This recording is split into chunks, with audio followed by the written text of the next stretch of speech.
Hello, and welcome to How Books Are Made, a podcast about the art and science of making books. I'm Arthur Atwell.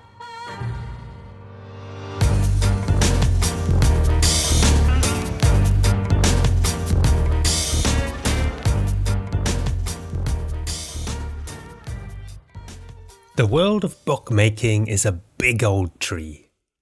It has branches for all kinds of things, like paperback fiction, textbooks, ebooks, marketing and metadata. And with every technological advance, it grows branches on those branches.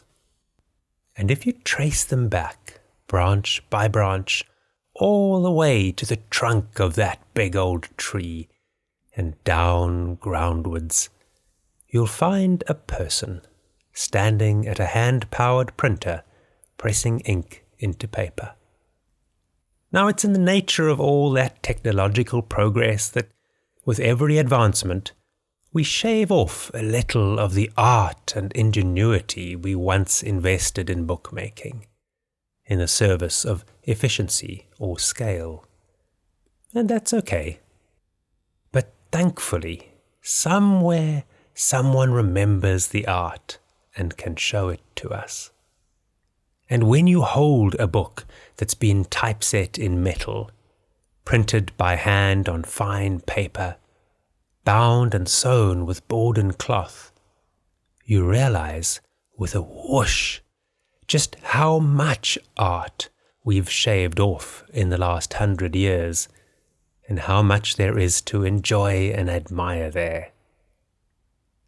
In this episode, I speak with Graham Moss, the founder of Incline Press in Oldham, near Manchester in England.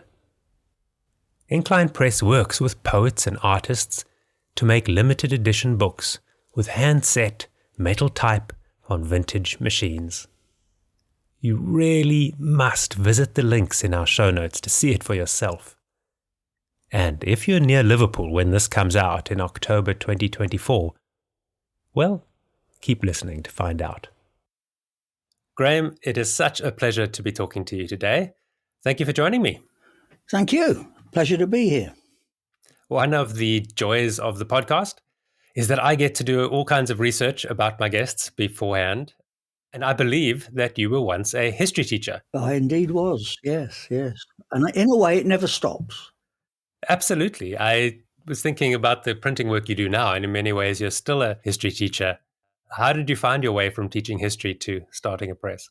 I don't know if you remember, there was a politician in this country called Margaret Thatcher, and she got involved in education and started changing the school curriculum to suit what she thought of as a national agenda. And I'm not any sort of a nationalist, and I really feel that teachers as professionals are the people who should determine the syllabus that's taught in schools. And I believe this so strongly that when she started changing the regime of the education system, I thought, I need to find something else to do. So for the first few years, while these changes were going on, I'm strongly in opposition to it and made my views known to everybody. But it was apparent that the Conservative government wasn't going to change what they intended to do. So I looked around for something else to do. And essentially, I taught myself bookbinding. Okay. Although I had printed back in the 1960s and had worked for 4 years in a place where I learned about letterpress printing, I really restarted as a bookbinder and then realised that I needed a printing press to successfully bind some of the books I was repairing. I'm a vegetarian, so I'm not interested in leather bindings and that kind of fancy work. So I specialised in repairing books that were cloth-bound in the early days of cloth binding, which is really the 1820s, 30s and 40s, which coincides with a period where bookbinding was industrialised because there was a growing amount of adult literacy. And so more books were being produced, more books were being sold. To meet the market demands, invented all sorts of machinery that could do the jobs that had previously done by hand. Well, I went back to the previously done by hand and was cloth binding books. Fantastic. I've not really found a good phrase that I think most people would understand for the kind of book printing you do today, but I suppose I would use words like artisanal, vintage, and hand set. How do you describe what you do to someone who doesn't know much about printing? Well, all of those, but all of those three words that you used. The thing is, in this country, artisan is not used very often in its strict sense, which I take to be that it's work done by the person who owns the tools the work is done with. So, and we don't use it much. So artisanal, no. But I think it has to be an explanation. I think I have to say I work by hand. Right. My printing is pre-computer. I have nothing to do with using a computer in the work itself. I use one for communication. It is possible to use a computer to typeset and then to get polymer plates made and then to print from those polymer plates on the equipment that I use. But I tend not to do that because I'm as much interested in maintaining the whole craft. And typesetting is part of that craft. Typecasting is part of that craft. So I don't bother with polymer plates at all, except occasionally for illustrations if I need copies of old wood engravings, rather than employing somebody to copy them, which must be pretty soul-destroying work. I much prefer to get a polymer plate made from an original print and then to use that myself as an illustration in something that I'm printing. But that's rare that I do that. I prefer to stick with modern illustrators and do the whole thing using the proper processes. Lovely. I've really loved looking through all the books you created, or the ones I could find online, along with countless leaflets and posters and bookmarks, and they're beautiful, sometimes funny. How much of your work is commissioned by clients, and how much are you focused on creating the books that Incline Press publishes and sells? Nothing is commissioned by clients. I don't have clients. All of my work is self-started. Wonderful. I only produce books and ephemera that amuses me, that interests me. By amusement, I don't mean falling about laughing like a clown, but things that engage me intellectually. Occasionally people do suggest things and I say, oh yeah, let's run with that. But I am in control. Nobody comes to me and says, I will pay you money to produce this book for me. In other words, I am not a printer for hire. We used to call that jobbing work. Right. And I am not a jobbing printer. In other words, I don't do jobs for other people. Now, that's not always true because sometimes friends of mine come to me and say, can you do me a leaflet for this, that, or the other? Because they're a friend of mine, I will do it. But then I tend not to charge. So, for instance, I've got a few CDs that I've done the case covers for, and that records, LP records, the old style. And I do that for friends. I'm not going out looking for somebody to pay me to do something that they want me to do.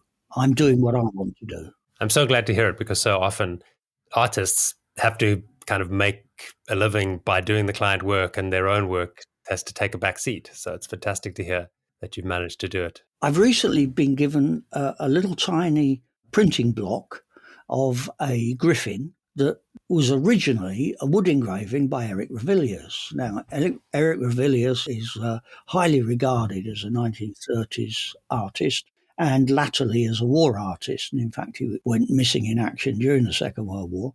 This little griffin that I've been given is an example of commercial work that he did in between other jobs. And he was employed by the Southern Railway in England to produce a logo that they would use on all of their advertising material.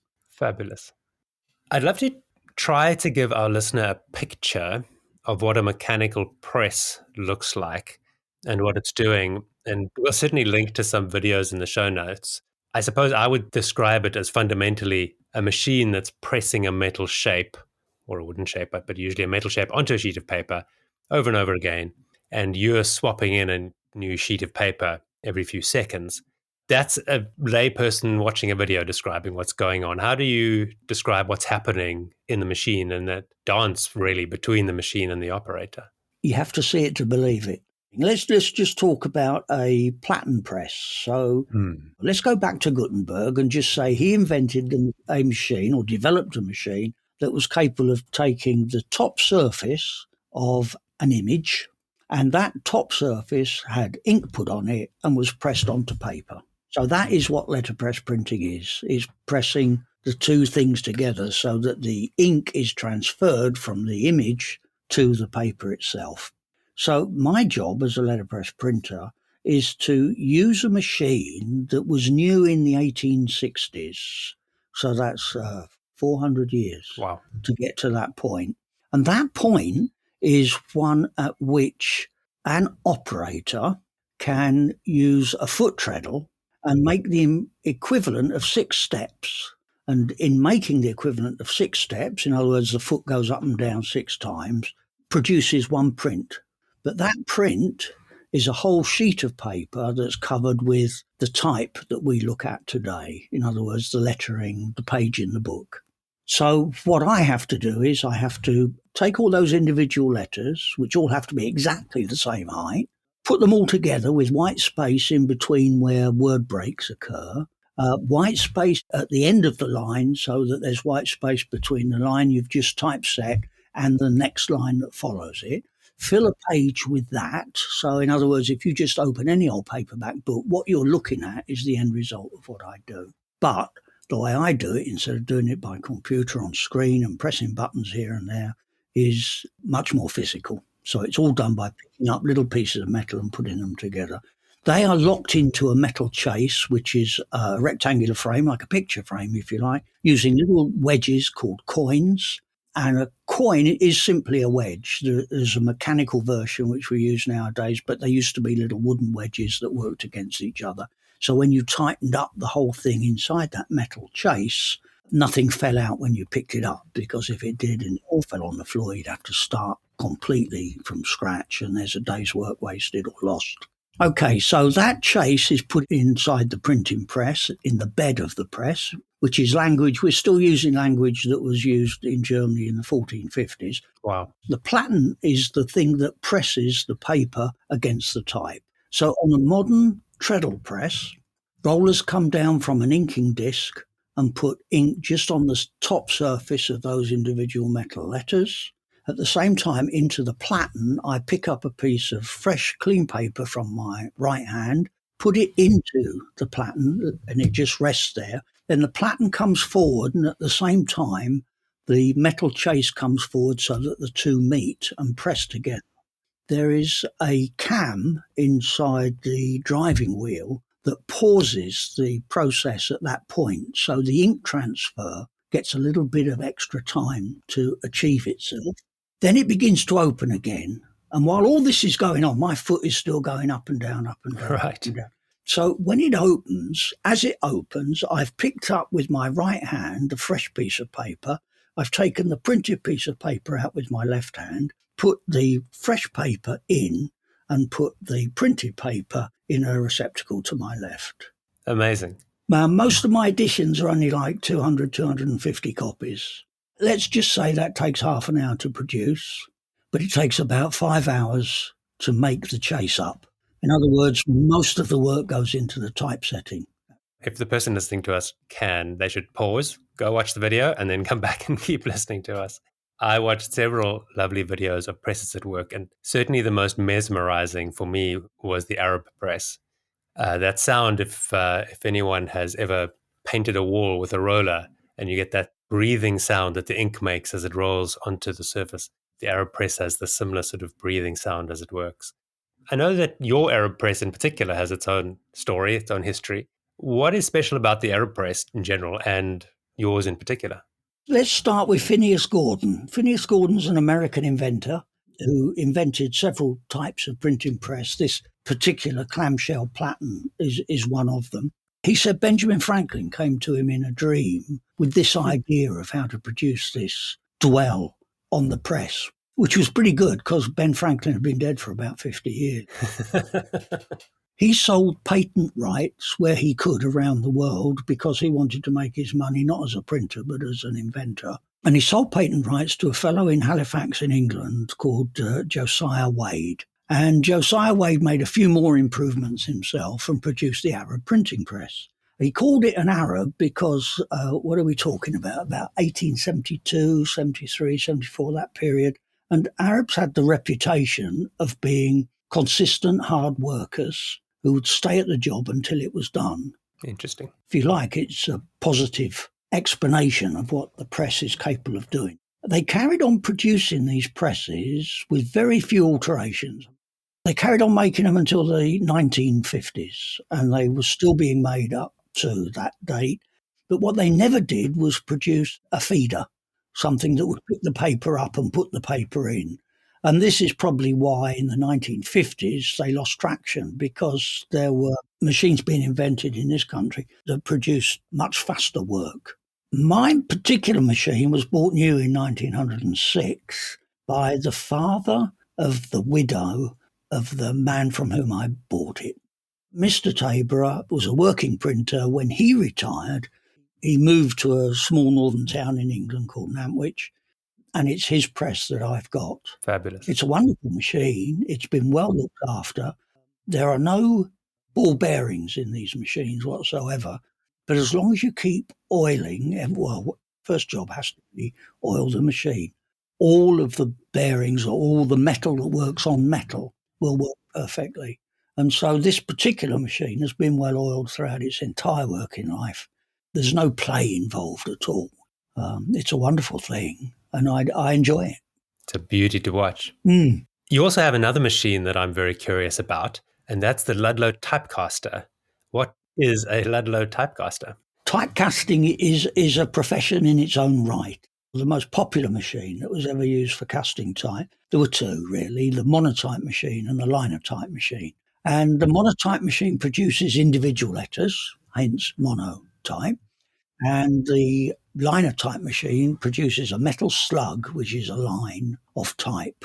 So the problem with the linotype machine, from my point of view, is you can't make corrections. You've got to reset the whole line. Whereas with a monotype machine, you can make individual letter corrections. So if you've got an A upside down, you can turn it around the right way. Now, the beauty of a Ludlow machine is that you use brass matrices to set the line of type. You can then correct those brass matrices, put them into the Ludlow typecaster, pull the right levers, press the right buttons, and you get a metal slug that is the correct typesetting. Am I right that matrices are essentially molds into which lead is poured to form the letter shape that will be used in the printer? Exactly that. Amazing. I also wanted to know more about the papers you're printing on, many of which I believe are handmade papers. Who and where are your favorite paper makers? The important part of paper, as far as I am concerned, is that the ink transfers well to the paper. So you get a nice printed job at the end of it. The best paper for that purpose has for a very long time been a German manufacturer called Zirkel. But unfortunately, a couple of years ago, there was a massive flood and the entire paper mill was washed away. Wow. And the large conglomerate that owned the paper mill decided that they weren't going to replace it all. So we've been having to look for replacement papers for Zirkel. And I've got a very good paper merchant in London by the name of John Purcell. And he's managed to find an English paper maker who is making an equivalent paper to the original Zirkel. So that will always be my first paper to turn to. Now, handmade paper is difficult to print on. Right. It requires all sorts of extra work to get a good impression. There are two paper makers left in this country that are capable of producing in large quantities. And I use one called Two Rivers, which is at Watchet in Somerset. And I've been buying paper off this chap since the middle of the 1990s. And he will make paper to order. So I leave the technical side of it entirely to him. And I say, I want it for this job and I want to do this particular thing with it. And I need a sheet of this size. And then I leave it to him and he will send me half a dozen sheets of what he thinks is what I want. And then we talk about whether or not it is suitable. And so far, he's never let me down. Fabulous. I'm sticking with this guy. He's called Jim Pattinson. He employs a couple of young people. He's trying to pass on the skills of the trade. Lovely. Same with bookbinding. Often I bind the books myself, but if I get books bound out of house, then I'm looking for someone who's going to pass the skills on to the next generation of bookbinding. And I've been lucky. Fantastic. I wanted to talk about two particular books that you've created. The first of those is a book called New Borders, The Working Life of Elizabeth Friedlander, written by Pauline Parker. How did that book come to be and who was Elizabeth Friedlander? Who was she indeed? I'll go back to the 1990s again when I began to buy patterned paper. Now, patterned paper sheets, they're about 50 by 70 centimetres. They're usually printed by offset litho. They fascinate me because of the colour, the beauty, the repeat patterns. They're perfect for bookbinding. I was buying old Cobden Press patterned papers. Now, Cobden Press went bankrupt in the 1980s, and it turned out that John Purcell Paper, my paper merchant in London, had gone to the bankruptcy sale and had bought huge quantities from their stockroom. And nobody else was buying them from him, which surprised me at the time. Although the V&A Museum and such like places were selling them at £10 a sheet as artworks, because some of the people who produced these pattern papers, like Graham Sutherland, went on to become very famous artists. Elizabeth Friedlander didn't go on to become a famous artist. Elizabeth Friedlander was born in Berlin, Charlottenburg in 1903, and by the late 1920s was going to art school in Berlin. She was tutored by a German book designer called Emil Rudolf Weiss. And I think really she learned more from him that you can trace through her entire working life than she could have done from anybody else. At the time, Weiss was probably the foremost book designer in Germany. If you wanted a book designing by Emil Rudolf Weiss, he would design the typeface, he would design the binding, he would see the whole thing through from beginning to end, which is more or less what I do. Friedlander learned from him. I suspect that he probably got her first job, and certainly he knew the proprietor of the Bauer Type Foundry, a man called Georg Hartmann, and Hartmann employed her to produce a typeface for the Bauer Type Foundry. The proofs of that typeface weren't ready till about 1936-37, by which time the Nazis were in power. She received a document that said that as a Jewish person, she wasn't fit to promulgate German culture. She then left the country and went to work in Italy for an Italian publishing house called Mondadori. Mondadori himself was a personal friend of Mussolini and was a fascist, but he wasn't an anti-Semite. The anti-Semitic laws in Italy, which were to follow a couple of years later, though they were more harsh, in fact, than the anti-Semitic laws in Germany, it was not easy for the Italian government to make sure that all the laws were obeyed. So she carried on working there until 1939, when she got a permit to come to England, and the only permits that were available for Jewish people to come to England at the time were to come as domestic servants. So she was sponsored by a Quaker family in North London. She got one of 50 of these permits that were available. And she came to England in September of 1939, just before the war started, and was able to learn English whilst working for this Quaker family in North London. And eventually, around about 1940-41, she went in to see a chap called Francis Mennell.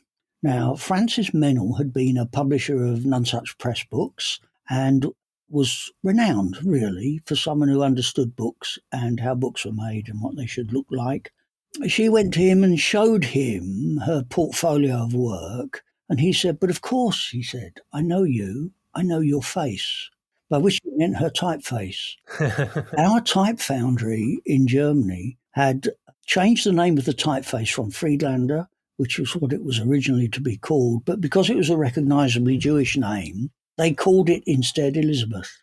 And so the Elizabeth typeface, when it came out in 1938, was picked up by the typographic magazines in London, and Francis Mennell and Robert Harling, together, I think, wrote an article about the typeface in which they praised its great beauty. The only people I found in England who purchased any was at Underculture Printing, but it is absolutely delightful. You can see how it's grown from a typeface that Emil Rudolf Weiss designed.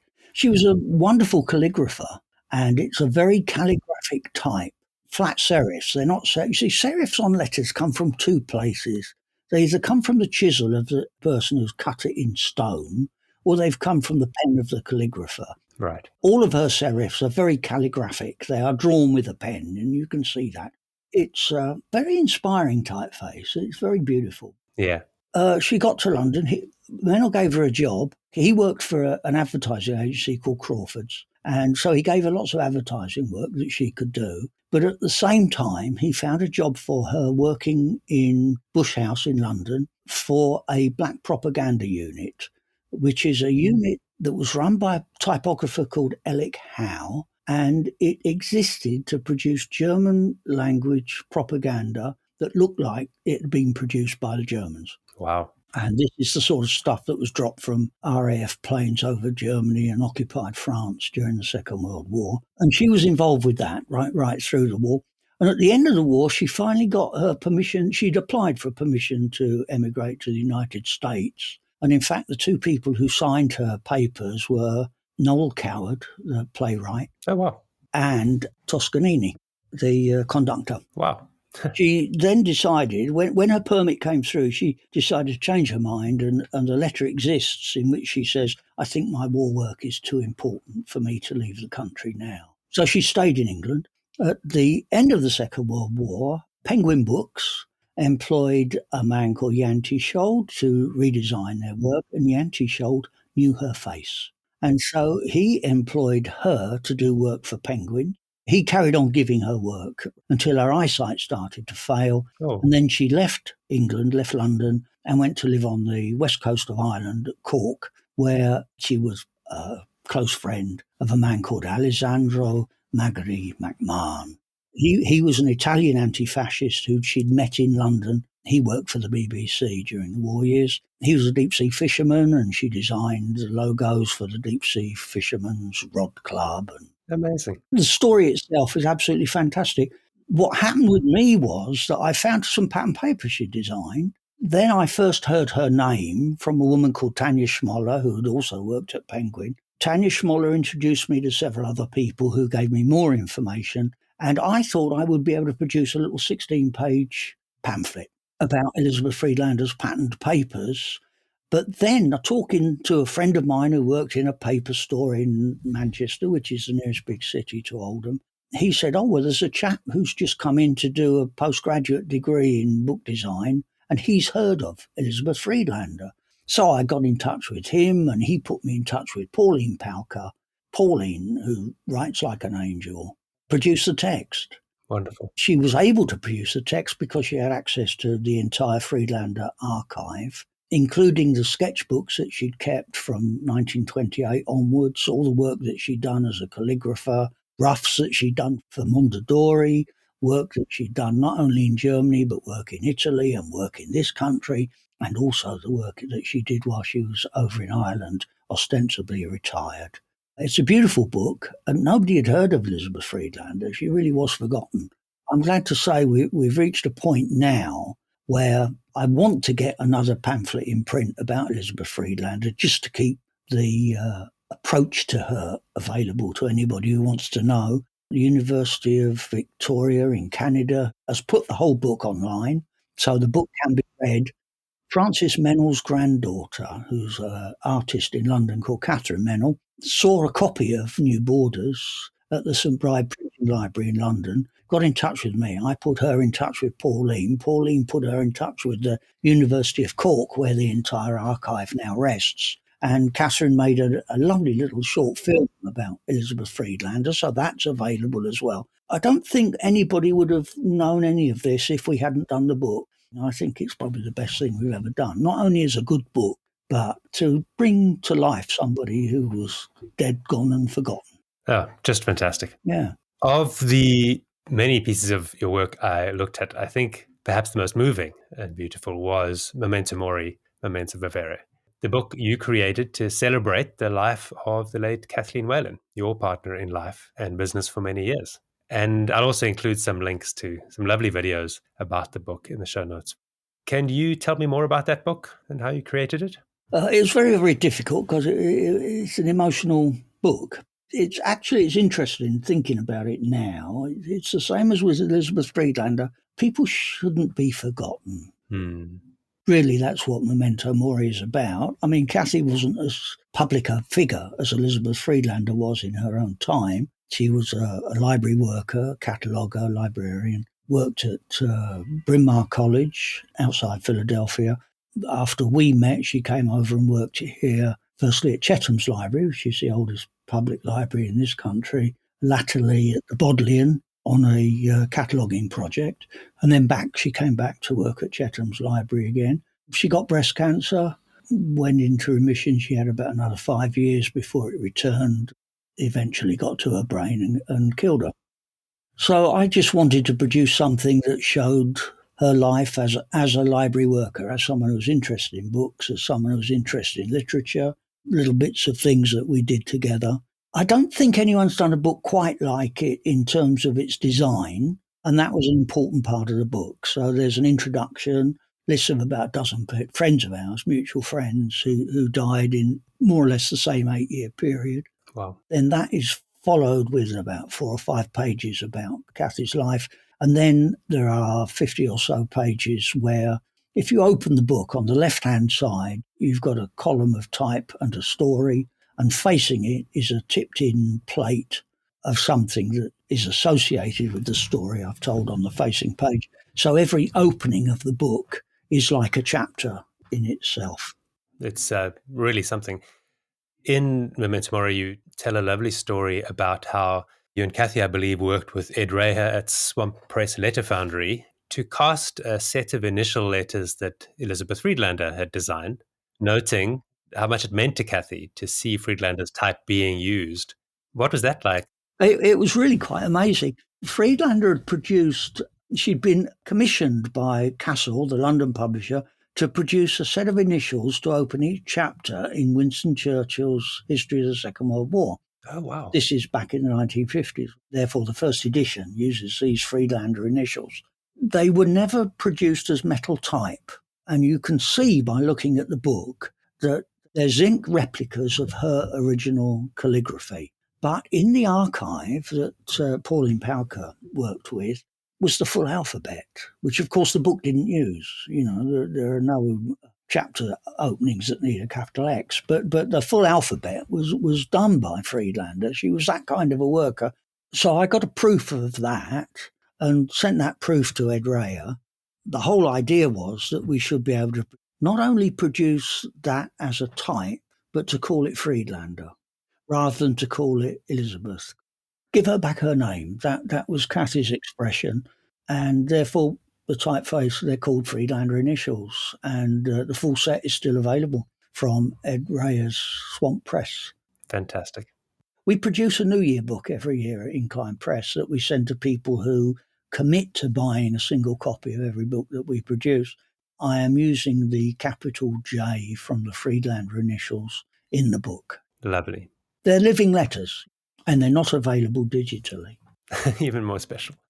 I discovered quite late in my research that recently you were married to the artist Helen Moss, Helen now Moss, and that you work together now. And I felt like I'd got to the happy ending of a roller coaster of a love story. I believe Helen is working on a new book called Mary, and that it's part of the Liverpool Book Art Show at the Liverpool Central Library this October, which is pretty much when this episode comes out. I hope that people can go along and see it. Where else might we see more of your and Helen's work, and what's coming next? I think the first book that we did together, that was totally a joint production, was an edition of Punch and Judy. Helen using an Albion hand press, so that's going back to the type of printing press that was invented around about 1800, made out of cast iron, but it's a hand press in exactly the same way as Gutenberg's presses were hand presses, except it's made of cast iron. It's a very sensitive machine. I think for engravers, it's a more sympathetic machine when it comes to printing engravings than a treadle press or any of the electrical versions of powered printing presses that have come since. So she used our Albion, dated from 1846, to produce multicolour cuts of all the characters in the Punch and Judy play. We took the only Punch and Judy script that was written down right at the end of the 18th century. It wasn't published until about the 1820s. What do we know? We know that Pepys saw Punch and Judy, so we know it was around in the 1660s. But we've no real knowledge of what the Punch and Judy play was. And we've got plenty of information from the later 19th century and the 20th century about how the Punch and Judy plays developed. But this is the first one, and we found a script of, or the text of, a life story told to Mayhew in the 1850s. Wow. Of a Punch and Judy man and how the job was actually carried out on the streets of London. So we put these two together. Helen did 15 5 and 6 colour cuts of all the characters in the Punch and Judy plays. And so that was our first book together. We produced that earlier this year. She's working mostly on her own art. I consider myself to be an artisan, but Helen is very much an artist. And so she's an engraver. She'll engrave anything. She'll engrave with wood, linoleum, acrylic. But she's working on this book, Mary, which is based around photographs of people who have been damaged by the war that's going on in Gaza at the moment. That is the background to the book, not the war itself, but the suffering of the people who are involved in it. That's the one that's on display in Liverpool. What a team. It's been an absolute joy getting to know your work. I really appreciate it. I hope I get to see lots more. And thank you again so much for spending this time with me. You're welcome. It's been a pleasure. Thank you. This episode was edited by Helen LaRue and researched by Emma Sacco. How Books Are Made is supported by Electric Bookworks, where we develop and design books for organizations around the world. You can find us online at electricbookworks.com.